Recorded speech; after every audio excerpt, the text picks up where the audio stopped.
205 K-Way. I'm straight out of Birmingham, Alabama.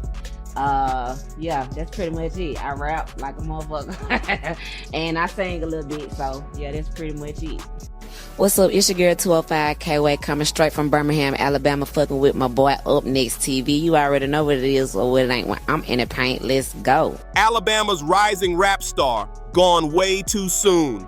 Kayla Warren, just 18 years old, was a young mother, a two-time Alabama Female Artist of the Year, and a bold dreamer chasing her future in music and cosmetology. She was on fire, with talent that was way too big for Birmingham to hold. But on the night of August 21st, 2024, everything came crashing down. Around 8 p.m., Kayla was standing on a friend's front porch in the Germania Park neighborhood when chaos erupted. A storm of bullets, at least 20 to 30 shots tearing through the air. In just seconds, her dreams, her future, everything she worked for vanished. By 10:54 that night, doctors at UAB Hospital confirmed what no one wanted to believe. Kayla Warren was gone. I was born and raised in Birmingham, Alabama, West End. I'm from the West Side too, yeah. So yeah, from the West Side or whatever. It was, I had a good childhood. I chose to jump off the porch on my own just because I was curious, Yeah. But curiosity did not kill the cat. The fur is here. But anyways, I had a good childhood. Like, I wasn't abused and nothing like that. My mom was single parent, so it was just me, her, and my brother. Her life cut short right as her name was starting to echo through Alabama's underground hip-hop scene. But how did it all go so wrong? What turned friends into enemies and jealousy into murder? To understand the heartbreak behind that deadly night, we have to rewind time, all the way back to 1996 in Birmingham's West End. That's where this story truly begins, with the birth of a girl who'd one day shake the whole 205, the one they called 205K. There was always something about Kayla that made her stand out. She wasn't just another kid running through Birmingham's West Side. She had a spark that couldn't be dimmed, a kind of confidence that told everyone she was meant for more. That fearless curiosity set her apart, but it also pulled her into some tough situations before she found her true voice in music. Bitches sleeping on me, coulda thought they had the pink eye. I meant just what I said, ain't going nowhere without my damn fly. Everything I do, I capitalize. Bitches think that I ain't outside. How the fuck you be a fan and you hate when something don't sit right? Juvenile court, I was on house arrest twice. Well, I was on house arrest for juvenile court, and I was on house arrest for the county. I was getting expelled. I was fined. At one point, I got homeschooled for like a year, and then I withdrew so I could graduate with my class. Yeah. Growing up in a city where danger was never far away, Kayla's teenage years were anything but easy. Trouble seemed to find her. She got caught up in the juvenile justice system and ended up on house arrest twice. Once for a juvenile case, and again for county-level charges that could have wrecked her future. But even through that chaos, she never lost her fire. School was a roller coaster too. Kayla got expelled, switched between schools, and at one point had to be homeschooled for a full year just to stay focused. Still, she refused to let any of that stop her. She was determined to walk across that stage and grab her diploma like everyone else. And she did it, diploma in hand, head held high, already dreaming about where music could take her. It wasn't until 2017 that Kayla started chasing rap for real. How y'all doing tonight? I'm just a hood-ass ghetto bitch. Boom as hell when I want to be, but I'm gonna pop my motherfucking shit. This is my shit. Wherever I walk in, it gonna be my shit. I'm gonna own this bitch. Let go. I really started rapping in 2017, but I started taking it serious in 2020. I had the passion for it since I was 11. What made me make the first song, I just had started living myself and getting in tune with myself. But by 2020, she was all in. No more half-stepping, no more doubting herself. She was ready to turn her pain, her past, and her story into power on the mic, and everyone around her started to feel it. The turning point for Kayla came when she finally broke free from a toxic relationship that had been holding her down for way too long. And I'm not in public disrespect, smoking down loud. Oh, you was at your damn mind. Think I've been here before. I'm before my damn time. That breakup wasn't just an ending, it was the start of her transformation. Once she started loving herself and truly recognizing her worth, the music just poured out of her. raw, emotional, and real. Every verse carried pain, healing, and power that people could feel deep in their bones. She wasn't just rapping. She was releasing her soul through every bar. That's when 205K was born. Her name was a proud mix of Birmingham's 205 area code and her own flair. A shout out to her roots and her rise. In a world full of artists chasing trends, Kayla stood firm. She refused to glorify violence or fall into empty cliches. Her message was about survival, self-love, and staying true to who you are. Her lyrics hit different because they came from lived experience, not fantasy. And Alabama noticed. The underground scene started buzzing with her name, and soon the recognition came pouring in. Kayla snatched Alabama Female Artist of the Year twice. The Big Motion Awards couldn't ignore her talent, and neither could her growing fan base. People online connected deeply with her songs about motherhood, ambition, and strength. Each track dropped like a confession. Each performance left crowds speechless. And with every beat, Kayla was stepping closer to the fame she'd always dreamed of. Not wasting my time on buffers, they feeling my rhymes. My stardom is now, I ain't watching the time. I'm going indie, no paper to sign, ain't no dotted line. See, I'm on my grind, not on the milli, I'm going, I ride with a semi. They know I'm a feeling, but I keep it with me. Rather he judge me before I let him get me. Under the stage name 205K Way, combining Birmingham's area code with her personal stage name. I was just K-Way, but my stuff was popping up under other people's stuff. So I was just, I ain't like that. You know what I'm saying? I ain't like that. So I added the 205 so that I could be separate from the other artists that go by K-Way in the different states. But when as I get bigger or whatever, you know, I'm always rep 205 no matter what. But yes, I would like to just be K-Way. Every time Kayla sat down for an interview, her passion was undeniable. She'd light up talking about her dream, standing on that Grammy stage, showing the world that Birmingham's got stars too. She wanted people everywhere to know that greatness could come straight out of the 205. But even while she chased fame, Kayla stayed grounded. She knew that dreams didn't always pay the bills, so she made a smart move. She re-enrolled at Midfield School of Cosmetology to get her license. She saw it as a solid backup plan, something steady she could count on to provide for her young daughter, no matter how wild life got. She wanted her little girl to see that no matter what, you can always hustle for your future. Still, making it out of Birmingham wasn't easy. By August 2024, the city was drowning in violence. 106 homicides already, with the year on track to become the deadliest in Birmingham's history, reaching a staggering 153 murders total. That's about 81.5 deaths per 100,000 people, a number that crushed the national average. Those weren't just numbers on paper. They were people, families, dreams cut short. Violence in Birmingham wasn't some distant problem, it was everywhere. Every block had a story, every neighborhood carried fear. Retaliation had become routine, revenge had turned into culture, and everyone was just trying to survive another day. Then came the night of August 21st, 2024, the night everything changed forever. Around 8 p.m., Kayla was chilling with friends on the front porch of a house in the 700 block of 31st Street Southwest, right in the heart of the Germania Park neighborhood. What started as a normal hangout in the evening heat would soon turn into a scene no one would ever forget.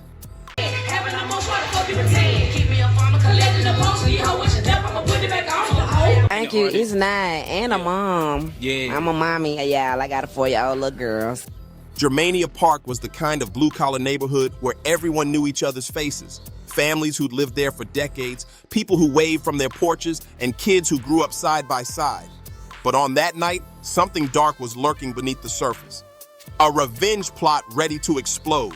Kayla and her friends had no idea they were about to be caught in the middle of someone else's war. Out of nowhere, a caravan of vehicles rolled up to the block. These men weren't just passing through. They came with a mission, one fueled by anger and revenge. Every move had been planned, every word already spoken in secret. Vengeance was burning hot in their hearts, and before anyone could react, it was too late. The twisted motive behind this ambush traced back to an earlier robbery involving Jamil Carrillo Jemison, one of the men later arrested in connection to the shooting. He had been the victim in that robbery, and the people tied to the house where Kayla was hanging out were linked to that old crime. So that night, Jamil and his crew came back to settle the score, ready to spill blood for payback. What makes it worse, the plot was already out there in plain sight. Facebook messages from just a day before the shooting revealed chilling conversations between the group. Talk about shooting two people as part of a robbery that hadn't even happened yet. This wasn't random. It was premeditated madness. Then chaos hit. Gunfire ripped through the quiet evening. Boom, boom, boom. Witnesses said 20 to 30 shots blasted across the neighborhood, echoing like thunder. Bullets flew everywhere as panic took over. Kayla, still standing on that front porch where moments before she was just laughing with friends, was suddenly struck by gunfire. Her body collapsed, the music in her life silenced in an instant. Paramedics rushed her to UAB hospital, fighting against time to save her life. Doctors worked desperately, doing everything they could, but the damage was already done, and the city of Birmingham would never be the same again. Like, what's the city that you visited that opened your eyes up? Take that boy Atlanta for real. In Atlanta, and then Atlanta, like a lot of people from Birmingham. I'm finna move to Atlanta. I'm finna move to Atlanta, but At 10:54 p.m., just hours after she'd been laughing with friends, the unthinkable became reality. Kayla Alexandria Warren was gone. Declared dead at only 18 years old, her bright light snuffed out before it even had the chance to shine at its fullest. The dreams, the drive, the music, all silenced in one cruel night. But Kayla wasn't the only one caught in the storm. Brian Adams, just 20 years old, was inside one of the cars that had rolled up to the scene. During the wild exchange of gunfire, he too was struck. First rushed to Princeton Baptist Medical Center, then transferred to UAB Hospital. Doctors fought to save him, but by the next day, August 22nd, Brian lost his battle. 2 lives gone in less than 24 hours, a night that turned into a double homicide that would rock the entire city. And it didn't stop there. Marion Redwine, a 66-year-old woman who lived next door, was just in her bedroom when bullets started ripping through her walls. She had absolutely nothing to do with any beef, any robbery, or any dispute. But she found herself fighting for her life as chaos unfolded outside. Bullets tore through her home, smashing her television, exploding ink pens sitting in a cup, and missing her by inches. Can you imagine the terror? One wrong move, and she could have been another name on the list of victims. When police arrived, the scene looked like a war zone. The yard, the street, the porch, everything was covered in shell casings of multiple calibers. It was obvious this wasn't just one shooter. It was a full-blown gunfight. Multiple people spraying bullets in every direction with zero concern for who might get hit. 911 calls poured into the Birmingham Police Department, neighbors screaming, crying, terrified that the gunfire wouldn't stop. The sound of panic filled the air as people ducked for cover, praying to make it through the night. After investigators combed through the scene, one fact became painfully clear. Kayla Warren had nothing to do with the violence that ended her life. She wasn't part of the robbery, wasn't involved in any revenge scheme. She was simply in the wrong place at the wrong time, caught in the middle of a senseless shootout that stole a star from Birmingham way too soon. Authorities quickly confirmed what everyone already feared. Kayla Warren was just an innocent bystander. She was simply in the wrong place at the wrong time, caught in a storm that had nothing to do with her. The Birmingham Police Department wasted no time launching a full-scale investigation into the brutal double homicide.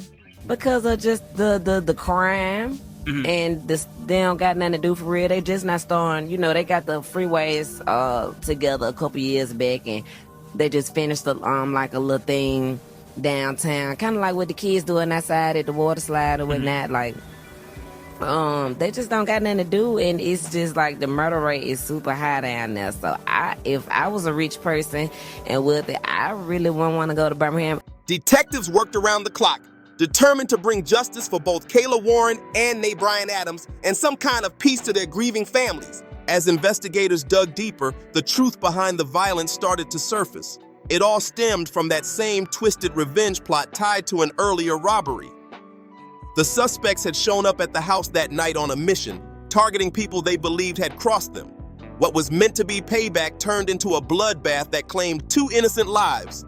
Detectives soon began piecing together the puzzle, uncovering crucial evidence that pointed directly to those responsible. Surveillance cameras captured the vehicle speeding away from the scene, leading investigators on a digital trail that stretched from the shooting site to an apartment complex and eventually to local hospitals where some of the suspects showed up seeking treatment for gunshot wounds they'd suffered during the chaos. Each clue pulled the picture into focus. This wasn't random, and it wasn't mistaken identity. It was cold, calculated, and carried out with deadly intent, And with every new lead, detectives were one step closer to unmasking the people who turned that quiet Birmingham night into a nightmare that would haunt the city forever. Police soon hit a major breakthrough. Inside one of the suspect's vehicles, investigators found a drum magazine and multiple shell casings, matching the rounds fired at the scene. That discovery wasn't just coincidence.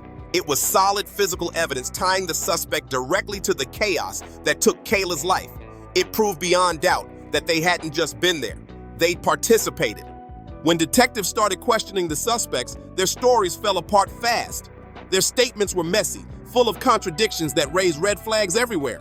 One suspect tried to spin it, saying he only fired warning shots because he was being targeted himself, trying to twist the whole thing into some kind of self-defense story.